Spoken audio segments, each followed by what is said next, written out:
y la verdad que tenemos que seguir hablando de esta situación porque obviamente que hoy fue un día de total reflexión en todo el país por este caso, ¿no? Por estos 48 años de lucha de buscar esa verdad y esa justicia que tanto están esperando, ¿no? Exactamente, muchos sectores de la sociedad fueron perseguidos, hubo una persecución y obviamente represión total, hasta incluso llamarlos delincuentes con solamente haber leído algún tipo de material. Y obviamente la docencia, también lo que es la parte educativa, estuvo un foco de persecución que realmente era inevitable Sí. poder vivir con normalidad, Clau. Y para eso tenemos la chance de poder hablar con alguien que lo vivió en carne propia a esta situación. Sí, tenemos que darle la bienvenida a ella, a Marta Capitanich, quien ella es docente y estuvo presente justamente, estuvo viviendo esta situación, este golpe militar hace ya 48 años. Marta, buenas noches, Claudia y Ezequiel, te saludamos. Buenas noches, Claudia, buenas noches, Ezequiel. Mucho gusto de hablar con ustedes, muchísimas gracias por este contacto. No, muchísimas gracias a usted por esta comunicación. Y primero que nada es preguntarle cómo era el tema de los contenidos en esa época, ¿no? Porque se veía mucho en el tema de la música, por ejemplo, que había cosas que no se podían decir. ¿Cómo era el tema en la docencia? Sí, en la docencia también lo sufrimos mucho porque había cosas que no se podían decir, había libros que no se podían leer, había historias que no se podían contar, o sea, lo vivimos realmente de una manera muy, muy oprimida, ¿no? Muy opresiva, porque pensamos, el maestro y todos en general pensamos que la verdad siempre hay que decirla, siempre hay que contarla. Sí. Y nosotros hemos tenido muchos problemas con el tema de las lecturas. Por ejemplo, te digo, un libro que era absolutamente prohibido, que nosotros los educadores en general lo teníamos entre los libros como de cabecera, que era Educación como práctica de la libertad, de Paulo Freire. Bueno, ese era uno de los libros que estaba absolutamente prohibido y bueno, no lo podíamos leer, no lo podíamos mencionar. Una época muy, muy difícil hemos vivido, entre otras cosas que vivimos con el tema de la persecución, porque ustedes saben que las dictaduras en general siempre atacan la parte educativa. Yo creo que están en contra de la cultura, en contra de enseñar, en contra de abrir ojos, porque muchos educadores han sido perseguidos y muchos muertos. Ustedes saben que entre los desaparecidos nosotros tenemos 606 compañeros que fueron muertos.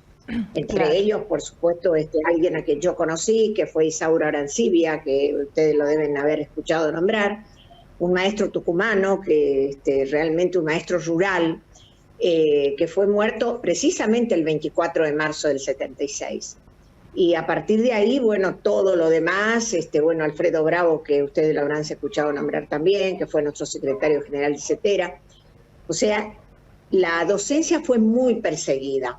Incluso nosotros mismos, ¿no es cierto?, mi generación, siempre los militares han atacado a la parte docente, a la parte educativa, y sobre todo a la alfabetización. Yo, por ejemplo, les digo el caso nuestro, de que fuimos maestros alfabetizadores, tanto en el año 66 como en el año 76, nosotros hemos perdido, o hemos sido, hemos perdido nuestro trabajo, porque teníamos como centros educativos donde se alfabetizaba, se enseñaba a leer, a escribir a adultos mayores que eran analfabetos totales, ¿no? ¿Qué hicieron los militares? Al irrumpir, lo primero que hicieron fue terminar con los centros educativos. Lo mismo pasó en el 76. Nosotros en el 76 teníamos una organización maravillosa, porque era, además de la educación en sí, de la alfabetización del adulto, había todo un equipo de gente que le enseñaba a las mamás la poricultura, que enseñaba la agricultura familiar, que enseñaban a cocinar, etcétera. O sea, era algo como una cosa general en los barrios, porque nosotros teníamos que ir a los barrios. Eso le estoy hablando entre el 73 hasta el 76. Lo primero que hicieron en el 76 fue terminar con todo eso. O sea, como que educar, como que enseñar a leer y escribir era el pecado mayor que se podía cometer, ¿no? Marta, ¿cómo lo viviste hoy? Porque hoy nuevamente está en foco, en cierta medida, esta situación, la cifra con respecto a los desaparecidos. ¿Cómo lo vivís hoy? La verdad que lo vivo con mucha tristeza y con muchísimo dolor y muchísima preocupación, porque yo creo que lo que no tenemos que perder es la memoria, porque si perdemos la memoria vamos a retroceder nuevamente a las épocas oscuras. Y creo que la parte educativa se tiene que plantear seriamente. Los chicos nuestros, los jóvenes, yo he tenido charlas así ocasionales con gente muy joven que no sabe que hubo dictadura en nuestro país. O sea, chicos de 25 años que no saben. Pasaron 40 años, en estos 40 años hubo un lapso que realmente como que lo dejamos por sabido y no es así. Entonces por eso nuestra juventud hoy no sabe lo que pasamos, no sabe lo que sucedió, lo triste y lo grave que es. Y creo que el desafío más grande que tienen los educadores en este momento es el contar la historia. Y hay que contar la historia en todos los lugares donde uno tenga la posibilidad de hacerlo. Hay que hacerlo en los teatros, hay que hacerlo en los lugares de espacios de la memoria, hay que hacerlo en las plazas, hay que hacerlo en distintos lugares, contar y contar la historia. Porque es imprescindible que nosotros sepamos nuestro pasado para no repetirlo. Porque si nosotros dejamos eso en el olvido, se va a volver a repetir. Yo estoy escuchando hoy todo el día y me preocupa muchísimo que se quiera tapar, que se quiera incluso cambiar la terminología. Porque fíjense ustedes que el tema subversivo, ¿qué significa ser subversivo? Subversivo es el que subvierte el orden institucional. Acá en nuestro país, sistemáticamente, los militares han subvertido el orden institucional. Lo han hecho entre el año 30 y el año 83. 6 veces han subvertido el orden institucional y una vez lo intentaron, porque a Perón intentaron derrocarlo en el 51 y después lo derrocaron en el 55. Pero nosotros tuvimos 6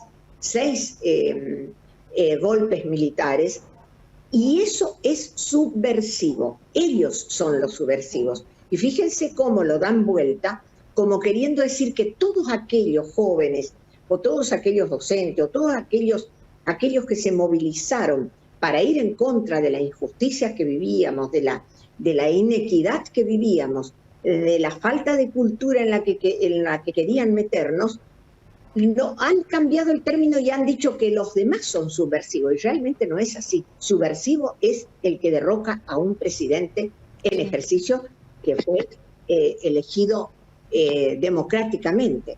O sea, eso es ser subversivo. No nosotros los que luchábamos por decir la verdad, por señalar las falencias, por tratar de que todos tengamos educación pública, salud pública, por lo que todos tengamos lo que todo ser humano tiene que tener. Entonces no somos subversivos, no éramos subversivos nosotros, sino que aquellos que han subvertido el orden constitucional. Y eso es lo que yo noto, que hoy durante todo el día y de hace bastante tiempo se está diciendo que hubo subversivos, que los desaparecidos eran subversivos, de ninguna manera. Los desaparecidos fueron todos gente idealista, gente que el único pecado que tenía era de pedir que todos vivamos bien, que todos tengamos los servicios esenciales para la vida, que tengamos vivienda, que tengamos salud, que tengamos educación y que tengamos las posibilidades de estudiar.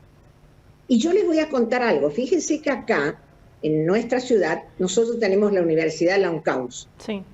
La UNCAUS empezó como Universidad de Agroindustrias, pero ¿quiénes estuvieron en en toda esa organización para que nuestra ciudad, en el centro del Chaco, tenga una universidad. Entre todos los que estuvieron en la iniciativa, estuvo un miembro de las ligas agrarias que fue Carlos Orianqui, que fue un amigo personal de mi familia, un amigo entrañable, amigo mío. Él estuvo allí para tratar de que nosotros tengamos universidad. Entonces quiere decir que eso no se puede decir que es una persona subversiva. Al contrario, era un idealista que quería que la universidad llegue a todos.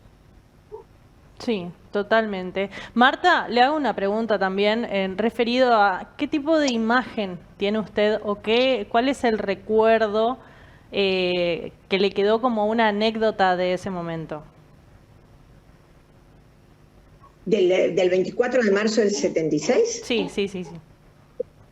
La verdad que fue tremendo y porque nosotros, claro, veíamos venir los problemas que teníamos, y fue tremendo porque a pesar de que teníamos problemas, pero en democracia es una cosa, y cuando vos estás presionado, cuando no tenés libertades ni para hablar, ni para decir nada, es otra cosa. Entonces, para mí fue tremendo. Yo me acuerdo de ese día, a mí me golpeó muchísimo. Yo me estaba preparando para ir a la escuela. Fue terrible, fue un golpe muy terrible para todos nosotros, ¿no? Así que lo viví con mucha tristeza, la verdad. Y todos veíamos, ya nos veíamos venir lo que nos iba a pasar, pero jamás, creo que ni en el más terrible de los sueños, creímos o pensamos de que iba a suceder lo que sucedió, de que haya una matanza, de que haya tanto sadismo, tanta muerte y tanta crueldad, porque lo que han hecho los militares con las personas es terrible, desde tirarlos vivos al mar, desde robarse a los chicos, desde criar los propios que han matado a los padres, criar a su hijo, como es el caso de Vicky Montenegro, por ejemplo, y así, esas cosas probablemente nosotros, una mente normal, no imaginaba, pero vivimos de terror. Y cuando usted dice que lo veían venir, ¿qué sentimiento estaban teniendo ustedes o qué tipo de premoniciones, por decirlo de alguna manera, ¿no?, estaban teniendo para sentir en lo que se venía? Claro, porque nosotros nos dábamos cuenta que el ejército tenía muchos avances, muchas injerencias, muchas cosas, y ya veníamos, obviamente, que entre el 62 que tuvimos el golpe, que lo vivimos nosotros, mi generación, el 55, el golpe de Perón fue el primero, yo tenía 13 años, o sea, lo recuerdo bien. Pero después el 62 hubo uno, el 66 hubo otro, entonces ya nosotros lo habíamos experimentado tristemente a todo eso, sobre todo la gente que tiene un ideal de país, que tiene un ideal de vida. A lo mejor hay otras personas que lo vieron de otra manera, porque ustedes no se olviden de que acá hubo golpes militares que fueron cívicos y militares, y cívicos, eclesiásticos y militares, hubo de todo. Pero obviamente que nosotros notábamos como que las Fuerzas Armadas tenían mucha injerencia y que incluso desde el poder en ese momento quizás se le daba bastante lugar. Y yo creo que las Fuerzas Armadas tienen un espacio, el gobierno tiene otro espacio y son cosas independientes. Y hoy estoy asustada porque hoy también quieren involucrar. Yo recién estaba escuchando como que quieren involucrar a la parte militar en el tema de Rosario. A mí me parece que sí, que lo de Rosario hay que combatirlo, pero yo no creo que sea darle nuevamente injerencia al poder militar, porque el poder militar tiene una función que es la que tiene que cumplir. Se me ocurre a mí, como ciudadana común, pensar eso. Y la verdad es que me preocupa muchísimo me preocupa. Algo similar lo dijo la vicepresidenta de la Nación, refiriéndose a que las fuerzas militares no tendrían por qué estar en un territorio provincial, sobre todo con respecto a lo que es el trato con civiles, para que no se vuelva a repetir, lo dijo en una entrevista también, que fue un punto... Sí, Marta, te escuchamos. Lamentablemente no la escuché a la vicepresidenta, pero yo escuchando la radio recién, yo decía, no hay que llegar a eso. Y yo creo, soy tan mal pensada, hemos vivido tantas cosas muy feas, porque realmente nuestra generación vivió cosas muy feas. Entonces, claro, al escuchar eso yo digo, claro, a lo mejor están armando algo más grande, que aparezca como más grande, y que dé lugar a los militares, y ahí empezamos otra vez con las noches negras que ya pasamos. Realmente a mí me parece que los militares tienen una función, la policía tiene una función, la justicia tiene su función y el Poder Ejecutivo tiene su función, Poder Ejecutivo. No sé, a mí me asusta, la verdad que me preocupa muchísimo lo que estamos viviendo en este momento, es tremendo. Marta, la última, ya te despedimos, sabemos que es un día muy reflexivo, sí, para conmemorar y por sobre todo también para educar. Bien lo decías, en 100 años tuvimos 6 golpes de Estado. La mayoría de los chicos de los 40 años para abajo no sabe, ni siquiera se dio por enterado que existió un golpe de Estado, que hubo, que la democracia que conocemos hoy no fue o no es del todo normal en la historia de la República Argentina, al menos hace 100 años atrás. ¿Qué le decís a ese chico que hoy tiene la chance de salir del colegio, entrar a la facultad? ¿Qué le decís hoy con respecto a este día? ¿Cuál es la importancia? Y yo creo que tienen que reflexionar los chicos sobre todo sobre el valor inmenso que tiene la libertad, sobre el valor inmenso. Yo eso cuando hablé con ellos, que ya te digo, tuve la oportunidad hace unos días atrás de hablar con chicos que no sabían, me preguntaron a mí, ¿cuándo hubo una?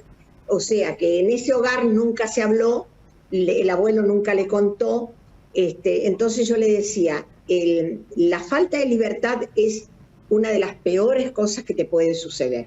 Y yo creo que en eso tenemos que hacer hincapié, en la falta de libertad y también en lo que conlleva toda dictadura, es en la quita de derechos, en la quita de oportunidades, porque hoy en día se están quitando hasta oportunidades a los chicos, porque del momento que tenemos un presidente que dijo fuera la educación, fuera CONICET, fuera esto, quiere decir que hay un recorte de oportunidades y va a estudiar realmente aquel que tenga el dinero suficiente. Entonces, las libertades y las oportunidades son dos cosas que nosotros no podemos eludir. Las oportunidades de vida, de mejor vida, de estar mejor, de desarrollarte como persona, como todos soñamos. Pero a veces los jóvenes, si vos no le estás explicando y no estás dándole todos los días una lección, no lo saben. Yo no los juzgo ni los condeno, al contrario, yo creo que fue toda una falencia que estuvimos teniendo quizás en los últimos 30 años, porque no debimos haber dejado nunca de insistir sobre el tema de las libertades y sobre el tema de nunca más a los golpes de Estado. Yo creo que en eso hay que retomar lo que mucha gente dice, tenemos que insistir mucho con la historia en la primaria y en la secundaria, en los dos casos. Es así, totalmente de acuerdo. Marta, muchísimas gracias por esta comunicación y porque yo pienso que todos los que están escuchando, la verdad que se llevan un gran consejo tuyo y obviamente que ese pedacito de historia que les estaba haciendo falta, hoy en día ya lo están sabiendo. Muchísimas gracias.